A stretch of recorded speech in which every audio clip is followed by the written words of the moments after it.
And good morning, everyone. Good morning, good morning, good morning, everyone. I trust we are all doing well. Good morning. Comments. Let me see. Good morning. Good morning, Amina Grace. Good morning. Um, let's just keep waiting a little bit to see if more people will join us. Amina, please, where are you streaming from? Good morning. Good morning. Let's just wait till 6:03 to see if more people will join us. Good morning. Hmm. Good morning. Good morning. Good morning. Good morning. Good morning, MC Love Diamond. Good morning. Where are you streaming from? I can see that we have early beds on this call this morning. Good morning. So we're going to wait till maybe 6:03 to have more people join the stream. Please do well to share the link with your colleagues, your friends, who you believe will gain value from this. Good morning, Olutosi. Good morning. Thank you for being here. Mm. Good morning. Good morning. Good morning. Okay. Good morning, Chalia Gambo. I don't know if I pronounced your name well. Please, I'm sorry. Chalia. I believe, yeah, I got it. Chalia. Johnny from Port Harcourt City, the great city of Port Harcourt. Thank you so much, MC Love Diamond. Thank you, thank you, thank you. Okay. Let's just warm up a little bit. Thank you all for being here, our early birds. When you start the day early, you're able to plan ahead. And we'll be talking a little bit about that when we start. Boluebi Esther, I don't know if I got your name from Bielsa. Good morning. Good morning, Odunayo. Good morning. Good morning. Good morning. Good morning. Okay, I believe that we can start now. Good morning, Amina Grace. Okay, joining from Lagos. Amina join us from Lagos. Good morning, everybody. So, good morning, Donu. Thanks for being here. Good morning, Joyce Daniels. Thanks for being here. Thanks for the opportunity. So, thank you to everybody who is here. For those who are joining us for the first time, the WISER community has been, going through this book, The 7 Habits of Highly Effective People by Stephen Covey, since the beginning of the year. And every Monday, the first Monday of the month, we always go through a chapter, to prepare us for the month ahead. And this morning, we are privileged, me and my co-facilitator, who you will see a little bit, we are privileged to be facilitating this session. So before we go any further, let me introduce myself. My name is Christiana C.A. John. I'm a speaker, writer, personal development specialist, cybersecurity professional. But this morning, I am the co-facilitator for the September WISER community. And joining me for this rare privilege is Olutomi. So Olutomi, please introduce yourself. Good morning, everyone. Welcome to the first Monday in the month of September. September is officially the beginning of the Ember month. I'm pumped and excited to be facilitating alongside Christiana John.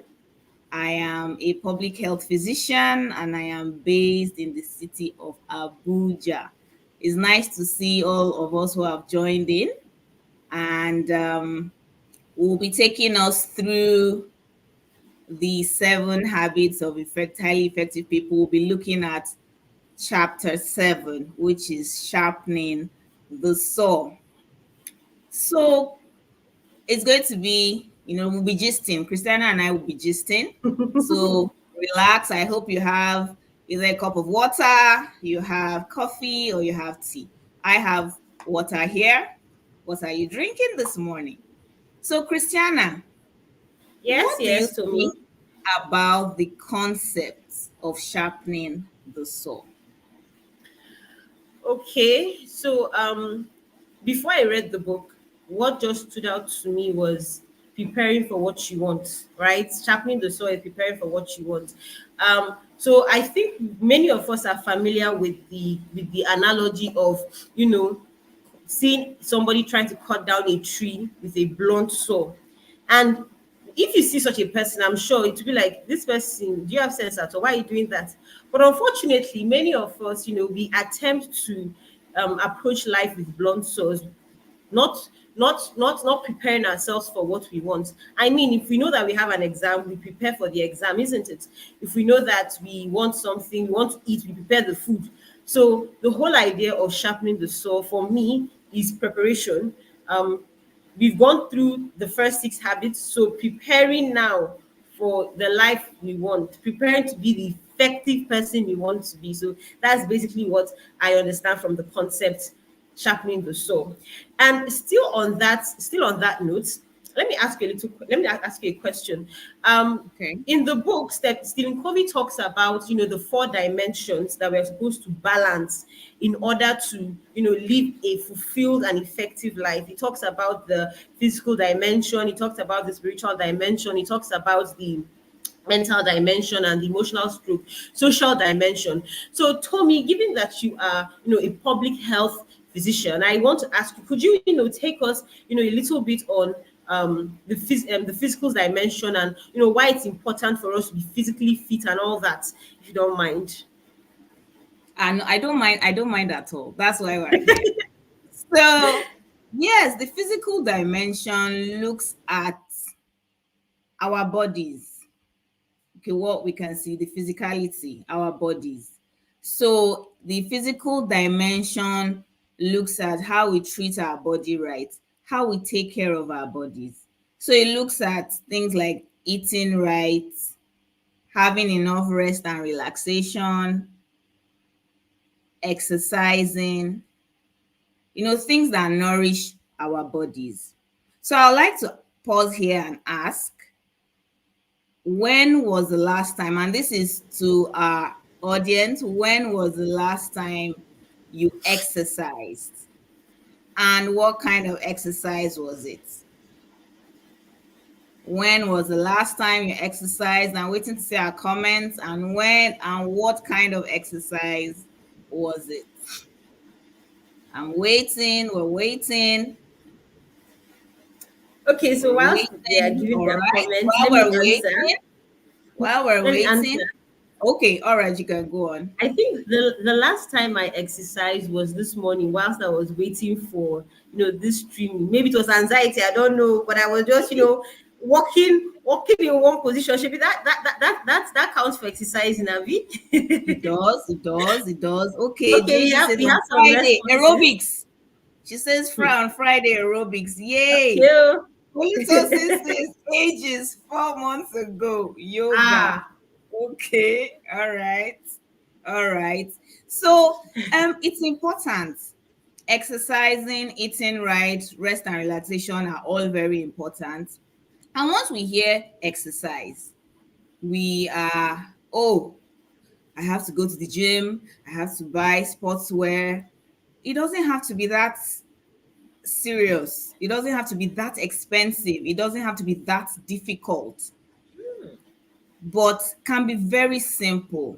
It's recommended at 30 minutes a day. And something that really struck me, those of us who have, followed JD for a long while would remember her 10 minutes a day challenge. I was like, oh, so somebody you can do exercise in your house, you know. And there was even one I particularly remember, she tied her wrapper, the way you tied the wrapper on the neck. And you can do it in the bathroom, you can do it in the toilet, you can do it in the office. So there are different kinds of exercises, and one needs to be able to, with recommendations of specialists, you choose the one that fits your body and your lifestyle. Things like fast walking, things like swimming, things like riding a bike. Riding a bike has always been on my bucket list. I hope I get to do that. I can see our Freedom Journey says 4 days ago, my gym is enough exercise. My gym is enough exercise, 12-hour shifts, walking most times, indoors. I So you think can it's do it done. indoors. Yes, you don't need to go outside. Jenny says she works out 4 days a week. I'm getting there. I will try to get there. I'll try to get there. So And the thing with exercise is that you should start slowly, because what we tend to do is, oh, because we've heard it on the call or because we've read it in the book, I need to exercise or more. You now overstretch yourself, and then you get sore, you have pains, and then you stop. So the key is starting slowly and being consistent. Consistency is the key. That is the key. Consistency. Looking for simple things that one can do daily. For eating right, we need to be conscious of what we eat, especially as we grow older, because our rate of metabolism is not like it was when we were much younger. You know, some of us live more sedentary lifestyles, and we need to make that conscious effort to eat right, because I've realized that our foods are either full of a lot of carbohydrates, a lot of oil. If the oil is not swimming and you can't see the oil, the stew never done. No, we need to cut down on these things. Vegetables, a lot of vegetables, fruits, a lot of water. There was also a drinking challenge. They had done a lot of challenges. There was also a drinking water challenge. I still struggle with that. So it's important for us to be conscious of what we put into our body, because it's like putting fuel, in a car. If we don't take care of our bodies cannot take us far. And we need our bodies to be able to live the kind of life that we hope to live, a productive life.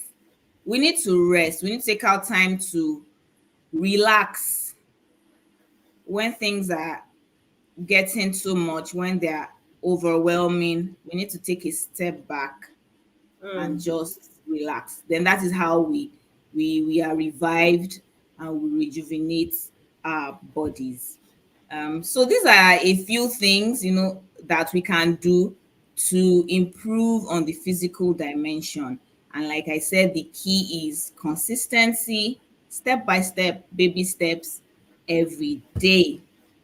So I would like to ask you, Christiana, as we're moving Okay. along, this next dimension is the spiritual dimension. So, what do you think about the spiritual dimension?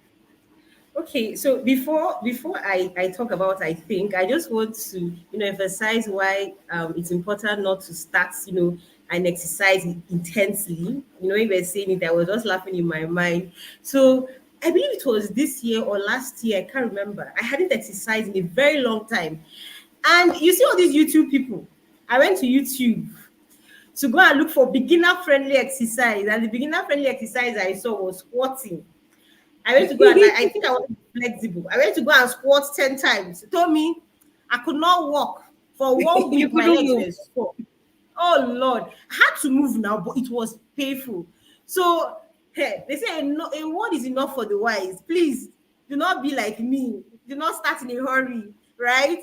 So to answer your Yeah. question, to me about the spiritual dimension, I think it's very interesting that the first dimension that Stephen talks about in his book is the physical dimension, and then he now translates into the spiritual. Because when you hear the word spiritual, you may quickly think, oh, it's religion, but really it's not. My understanding of the spiritual dimension is more about, self-assessment, self-actualization, trying to know who you are. The world is very noisy. The world is so noisy. Many people want to thrust their beliefs on you. Many people want to say things to you. Many people want to, people just want you to do things, right? But when you're able to sit back and assess yourself, you're able to know, who am I, right? So the whole idea of the spiritual dimension is realizing who you are. And it ties into the first and the second habit, where we talk about being proactive, and we talk about seeing the end from the beginning. You can only see the end from the beginning when you can sit back and think and process without people trying to thrust their beliefs on you, and you're able to form your identity, really. Now, in I believe one of the habits, I can't quite place, I think it was habit 2, where Stephen talks about having a personal mission statement that you work with. You know where you're going to, you know where you're headed, and you get that personal mission statement. That is where that is where the whole idea of having that time for yourself. And one beautiful thing about the spiritual is, if you were able to balance your do your exercise, stay physically fit, research has shown that it puts you in the right frame of mind. It prepares you. You are fit for everything. So you can sit back and think, okay, what do I want? What happened yesterday? Am I satisfied with what happened yesterday? Am I satisfied with where my life is going to? Right. So there are many ways through which we express our spirituality. In Nigeria, most of us, or I don't use most of us, but okay, many people express it through religion, Christianity, Islam, which are the major religions we have in Nigeria. I know that we have other people practicing other religions, right? So many people express it through religion, but really, I feel like the whole idea of the spiritual dimension is just man know thyself. That is really what's going on there. Man know thyself. And the best time to engage in this self-assessment is early in the morning, like this. You just sit down and you think, sober reflection, your brain is stable, nothing is disturbing you, nobody has broken any bad news to you. Or in the evening before you sleep, you're going over your day. And in the book, he also talks about having a to-do list. It's usually during this spiritual assignment, or this spiritual journey, that you're able to sit down and ask yourself, okay, what do I want to do today, or what have I done today? And you're able to ask yourself, have I accomplished what I wanted to accomplish today? So really, that's how I see the spiritual dimension, right? So Tommy, whilst we are still talking about the spiritual dimension, right, I want to ask you about the third dimension that he spoke about, really the third and the fourth, because they go hand in hand. That is the mental dimension and the emotional stroke social dimension, that talks about feeding our minds, and the emotional talks about how we interact with people. So how important do you think these two dimensions are, especially given that we have the foundation of the physical and the spiritual? How important do you think it is for us and us as individuals? So Tommy, over to you. Okay, thank you, Christian. I really liked your thoughts on the spiritual dimension. Um, and I just wanted to add a quote that I really love from Okay. the book by Martin Luther Okay. King that Yeah. says, I have so much to do today, I'll need to spend another hour on my knees. So I think since I've been preparing for this presentation, it's been ringing in my mind. I have so Yeah. much to do today. I'll need to spend another hour on my knees. So, yes, for the mental dimension, it has to do with the mind. What do we do to develop our mind? So, I like asking questions. So, I want to ask us, those of us on the call, what book are you currently reading? Hmm. Please, disclaimer, don't say Seven Habits of Highly Effective People. Biko, no.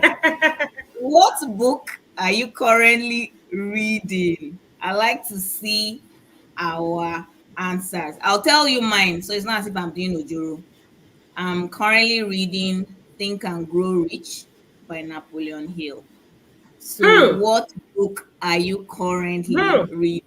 Let's see. So, while people are putting down their answers, so um, I realized over time, and it was confirmed while I was reading the book, that the last time most people, educated their mind was in school, formal education. After school, they can't remember the last time they read. They can't remember the last time they wrote. Okay, I'm seeing either strategy needs a strategy. Martin Reeves. Nice. The Sycamore Rule by John Grisham. I'm a John Grisham fan. Chelia. So it stops there in formal education. And the mind, just like the muscle, needs to continually be built. So we can do that through reading. It can be fiction, non-fiction, autobiographies, history, documentaries, something that will make you think, something that will task your brain. It can be through writing, either journaling down our thoughts, our experiences. It can be through travel. I see strategic compensation in Canada by Sing and Long. So you see, people are really reading. Akande, we said no. Apart from this, okay, and with 48 laws of power. So even travel is a form of education. You see, you go to places, and it doesn't necessarily have to be out of the country, but you go to there's different beautiful places in our country. You get to understand the culture of people, you get to understand the language, food. It improves your interaction with people. It expands and stretches your mind. When you sit down to think and journal, to write and journal, it expands your mind. And something in the that we have come to realize today, that has an effect on our mental dimension, is the amount of time we spend in front of the television, in front of the TV, or in front, on our phones, on the social media, as I like to say, on the Instagrams, just mindlessly scrolling. You're just scrolling and scrolling. I'm not saying it's bad. You can get a lot of wisdom from the TV, from social media, but you need to be discerning. And habit 3 says, put first things first. You need to be discerning which one is going to benefit me, which one is going to benefit me at this point in time.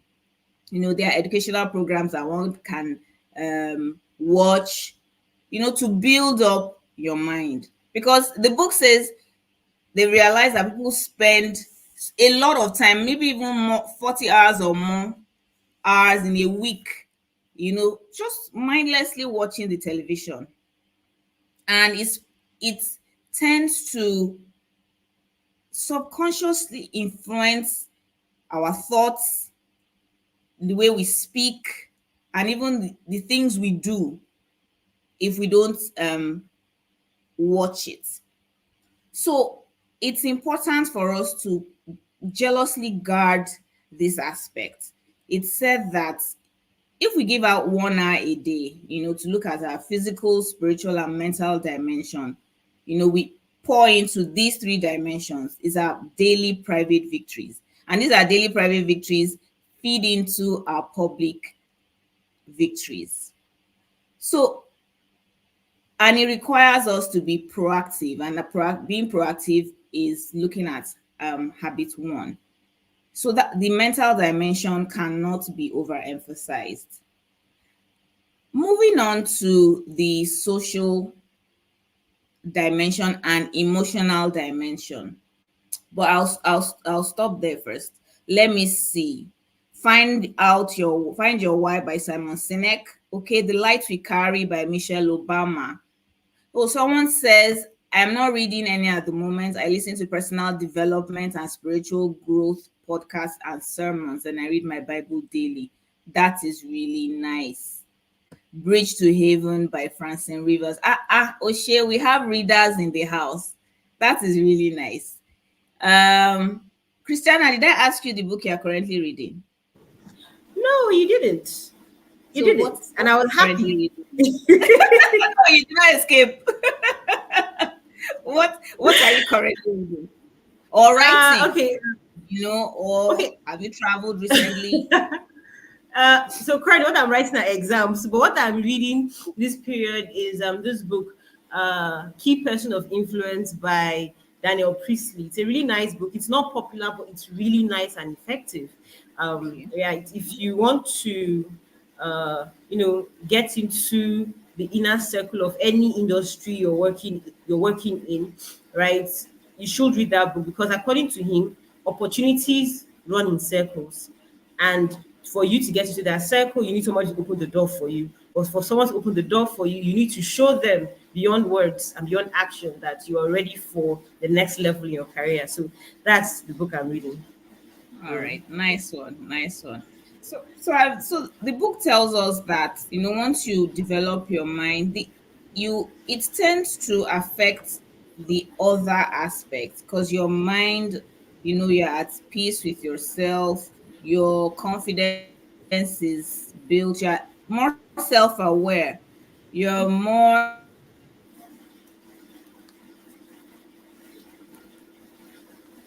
Okay. I think she's having a network and we issue. realize Don't. that generally our outlook in life. Am I back now? Yes, you are. You are. All right. Okay. All right. So, moving quickly on to the social and emotional dimension. Um, we are social beings. Human beings are social beings. So we were not meant to be alone. We're not created to be alone. We're meant to interact with other people.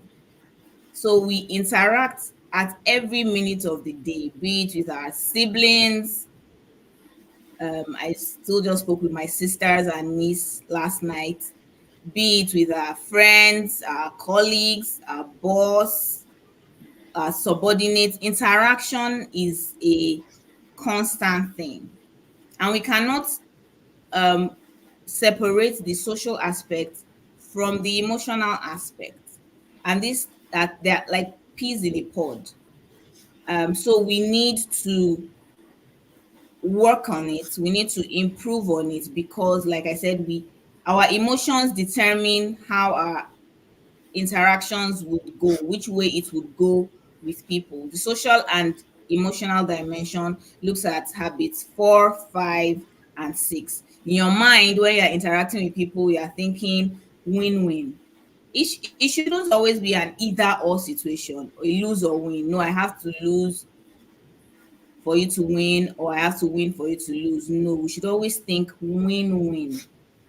How can both of us win? Because we almost always have disagreements, but the way we handle the disagreements matters. So, Christiana, I would like to ask, how did you handle the last disagreements that you had? Woo, woo. How? And we can also answer in the chat group. How did we handle the last disagreement that we had? Because if we look at the think win-win, that's for habit 4, and then habit 5, we want to seek first to understand and then be understood, and then habit 6 to synergize. It will shape the interactions we have with people and would most often than not get better cooperation. Our communication will be more empathic, and we get better results all round. So, how did the last disagreement you had, how did it go? Woo. You just put me on the spot there. Bah.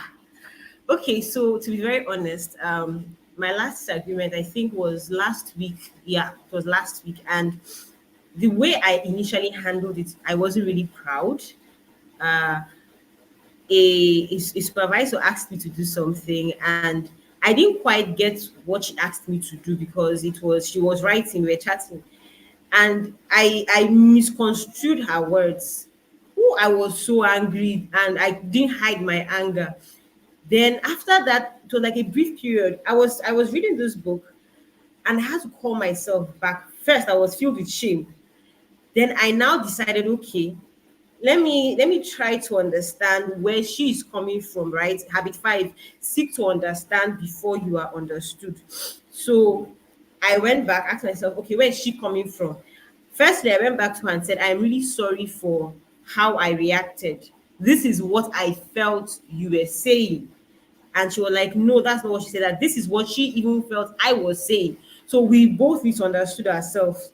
But because I came with the first seek to understand before you understood principle, I was able to break that ice.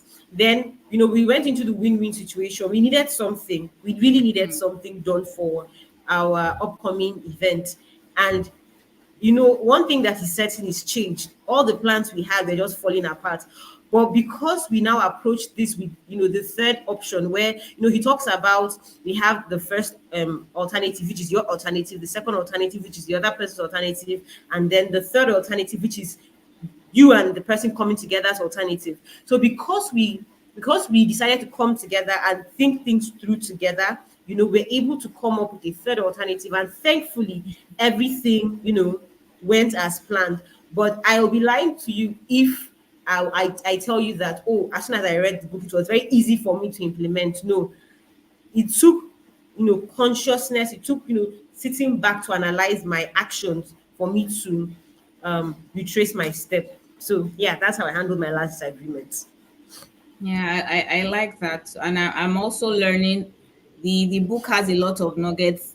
Those on the call, I would encourage us to reread the book, even if we're done, because every time I pick it up, I get new information.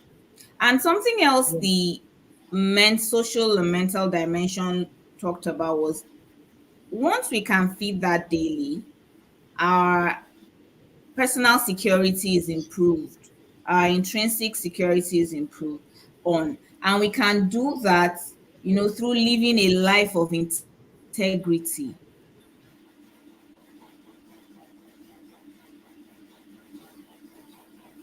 Okay, I think our network is breaking a little bit. Okay, let me just continue from where she is. She'll join us back shortly. So, like she was saying, one of the ways to, live. Okay, Tommy, are you with us? Okay, one of the ways to live with people peacefully is generally. Are you with us, Tommy?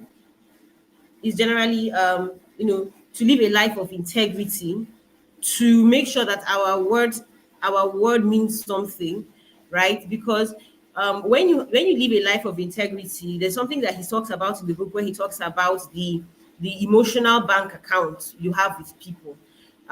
Many of us know that if you have 6,000 naira in your account and you want to go and withdraw seven, even if it's just 1,000 naira difference, no bank will give you money.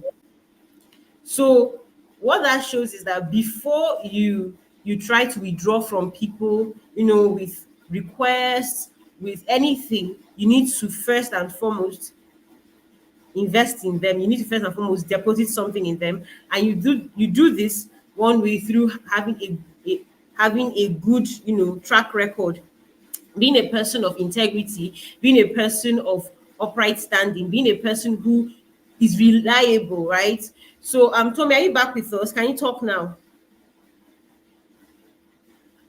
Are you back with us? Yes, I'm back. Sorry about the Yeah, network.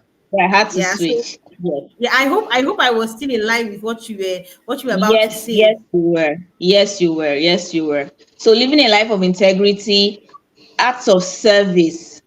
Acts of service Yeah. are so important. Um, it can be anonymous service, it can be public service, but there's something it does to one when you are giving back to society, when you are doing something for other people other than yourself. We should try it if we've not been trying it. So that is what I would like to say on the social and mental dimension. So, Christiana, what can you tell us about, balancing these dimensions? Because okay, we've gone through the four dimensions. So, what can you tell us about balancing the four of them? Okay, so if our readers, oh sorry, if our listeners were like following through, you get to realize that one of these dimensions cannot exist without the other. So you can't say, "Oh, I'm an exercise junkie, so therefore I don't need to read." Good and fine. I'm happy that you're exercising, but you'll just be a fine body with an empty head, with nothing to add, right? I may sound harsh, but that's the honest truth. You need to feed into yourself to be able to, give out. So you must exercise to keep fit. Now, there are some people who feel they are so self-righteous. Oh, I read a lot, I read a lot, I sit down, I read a lot. If you sit down and you read a lot, it means that you also need to exercise, move around. You're a sedentary person, right? I'm happy that you're reading. I'm happy that you're taking the time to improve yourself. But remember that if you do not look after your body, if you don't look after your body, ha, you will definitely pay for it, in years to come. I mean, if we see somebody who lives in a house that they did not pay, that is, this person took money, built a fine house, a beautiful house, nice architecture, nice landscape, but did not paint their house. They are just living there. What will you say about that person? You're not a serious person. Why are you doing that? Right? Because we know the importance of maintaining a house, we know the importance of maintaining a car, we do it. So you can see that it's so important that we maintain this body, this physical, beauty that God has given us, this physical beauty that Mother Nature has blessed us with. We must maintain it so that we can live in it, right? And then the whole idea of maintaining it, like I mentioned earlier, the world will consistently try to take things from you. The world will always, there's something that my mom used to tell us when we were growing up. Anytime we annoyed her, she would say, you see you. It is only your mother's house that, do you, so you enter and they will ask you, can you do this? Can you do that? And I never understood it till I came of age. And you go out into the world and everybody asks you, Christiana, can you do this? If you tell them no, they're like, okay, no problem. They look for an alternative. But in my mother's house, if I come in, even if I know how to do it, oh, can you do this? Yes, I can do it. I go and do it. And let me see what you're doing. Are you doing it right? Then I used to feel like, well, I'm being micromanaged. But the older I got, the more I began to appreciate, being fed into, because the more I was getting from my household, the more I was getting from my teachers, the more I was getting from my mom, and the more I could give back to the world. And this goes to show the importance of the mental dimension, right? The spiritual dimension. The quality of your self-assessment is greatly dependent on what you're feeding yourself with. What are you looking at? What are you listening to? What are you reading? Right? If sometimes you meet some people who are so beautiful and they tell you, oh, I don't think I'm beautiful, and you're like, what is that? Are you not seeing what I'm seeing? Right? And that goes to show that the eyes through which they see themselves is clogged, it's foggy, they are not seeing themselves right. But if they are feeding themselves with the right information, it's easy for them to see themselves or project themselves in the right light. Now, when we talk about the emotional and social dimension, there's something that was mentioned in the book about the physical, the mental, and the spiritual dimension being part of the private victories, where you engage in these things alone. You engage in the exercising alone. You engage in the in the reading, or the reading or the absorption of information and knowledge alone. You engage in your self-assessment alone. But when it comes to the emotional and the social dimension, you engage with people. Human beings are social animals. You must interact. You must interact at home. You must interact at work. In fact, if you decide that you're not going to interact, no problem. You won't get anything. Much of what you get in life is dependent on your ability to interact with people. But now you are not equipped to just stand up and start interacting with people, right?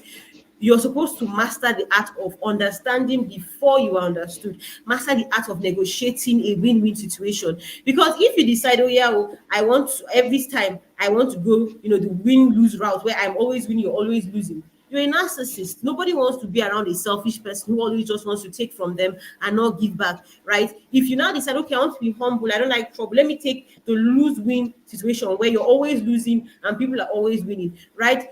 You teach people how to treat you. And when you behave like that, what you're simply doing is you're telling people, oh, I'm a doormat, step on me. And trust me, people will take advantage of you. But when you now come to the table of negotiation with the win-win angle, okay, you win, I win. I want both of us to, move peacefully. What you realize is that, we now talk about habit 6, where there's a synergy.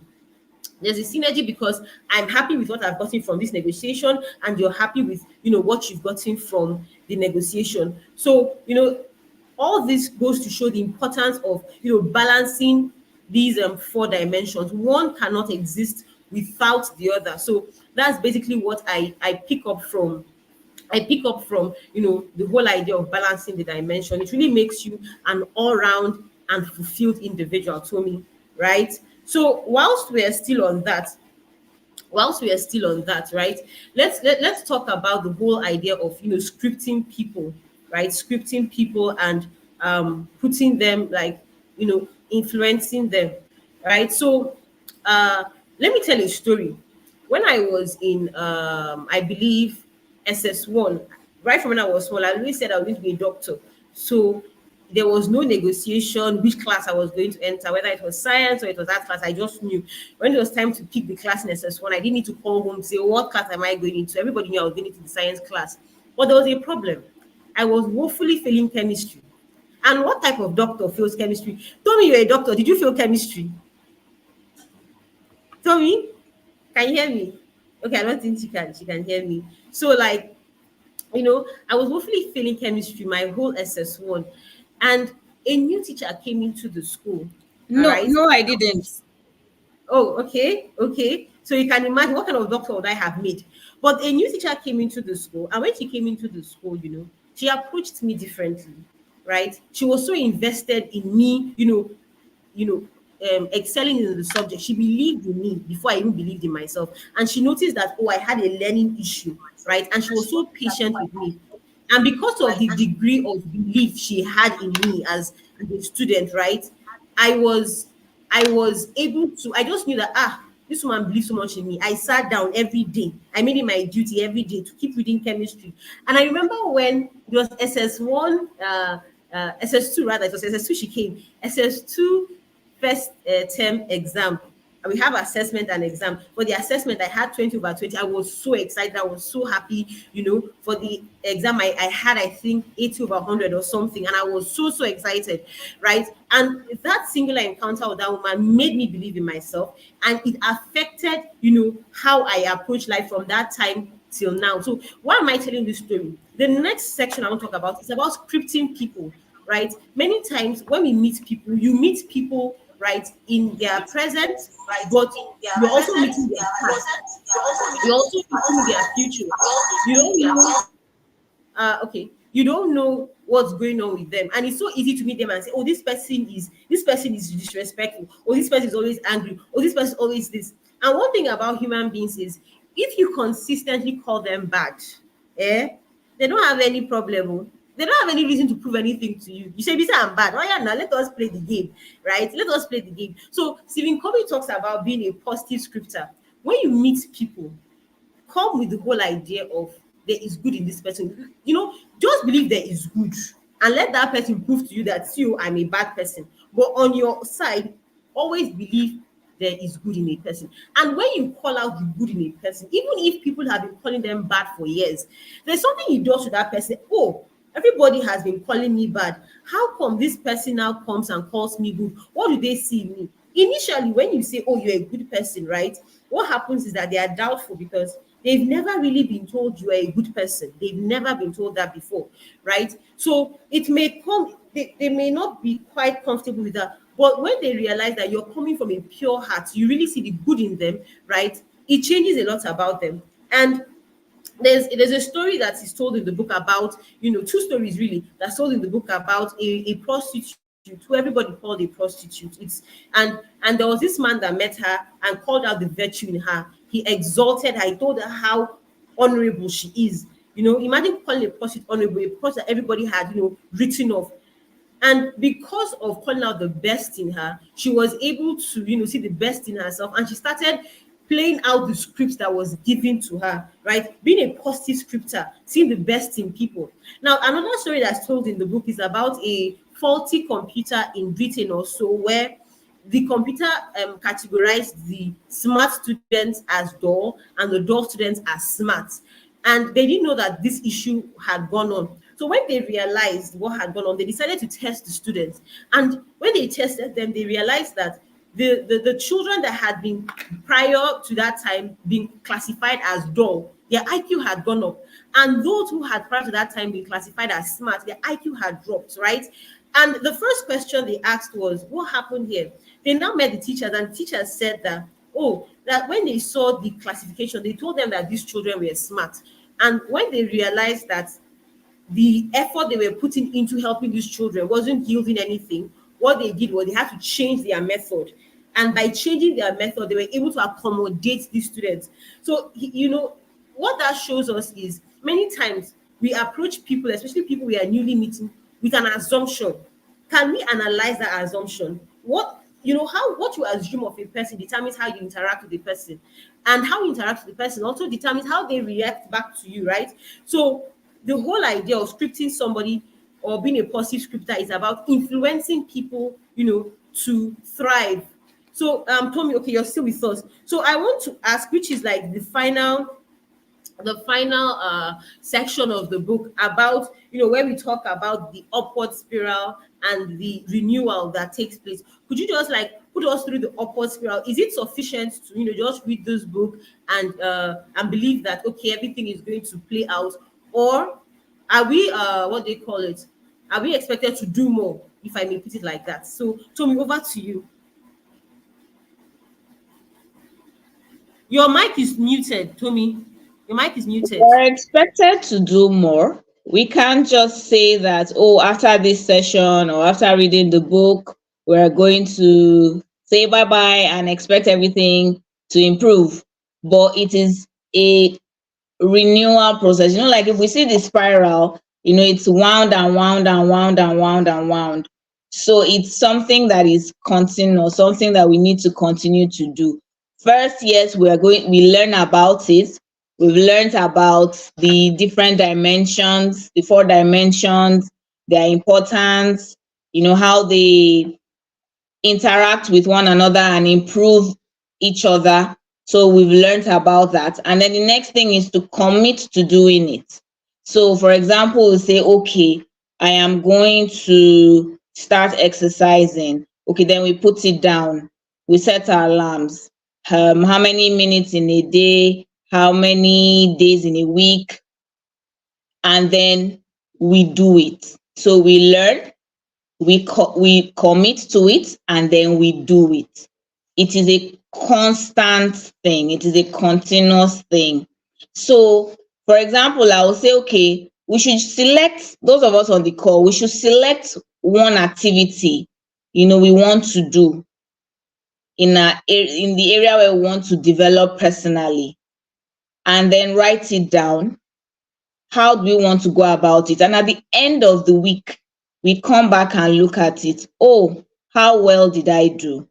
Were there other things? Were there other goals? Were there other activities that seemed to take priority and I didn't get to do it, or I was able to do it? So I would like us to take that away. So yes, we have learned about the 4 dimensions: the physical, the spiritual, the mental, social, and emotional dimensions. So it's left for us to see how we can commit at least an hour a day to these different aspects. So that is what I'll say here. I would like to ask if we have any questions before we wrap up. Do we have any questions, any clarifications, anything that were not clear, or any nuggets we would like to share from the session so far? So while they are putting that down, Christiana, I really like that aspect of scripting others, because yes, a baby is born and a baby is a blank slate, but it's the words we speak into the child, into the baby, that mold and make the child grow into the adult he or she is. So something True. I would be conscious of today is, what are the words you speak into people when you meet them? Do you leave people better than you met them? Are your words kind? Do they show love? Or are we quick to cut down people? Mm. So our experiences, our interactions with people should leave people better than we met them. Yeah. There's something you said that I really love when you talked about um, leaving people uplifted, if I may use that word. There's this research I saw once where they used plants. So they according to the research, they were like, the kinder words you say to plants, the kinder words you say to plants, the more they grow and they thrive. They did that research. Like, the research was, I can't remember where I read it, but the research was, they took 2 plants and every morning they cursed one plant and they uplifted one plant, and then they realized that by the end of their research, the one that was speaking, that they spoke kindly to, did better than the one that they cursed. And I also love the fact that you said a baby is a blank slate. A baby is a blank slate. that you speak into. See, if there's anything I'm taking away from you, Tommy, as I'm going out now, is a baby is a blank slate. You know, I'm going to use that as word of wisdom. I'm going to go like, a baby is a blank slate, and they'll be like, oh my God, Rema, Tommy. Okay, you then know, we go back. oh, maybe it's a blank slate. So whilst we are still waiting for people to, respond to this question, I just want to ask like the concluding questions. Dear listeners, you've heard all that we've said, and I want to ask, what is one thing you're going to do today in terms of exercising to keep you fit? That is one thing.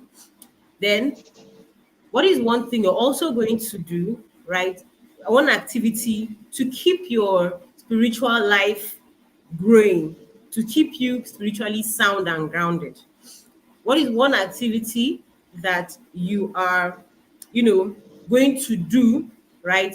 To one book you're going to read or one thing you're going to do to help curate your environment in such a way that you are being fed into positive things that will help uplift you.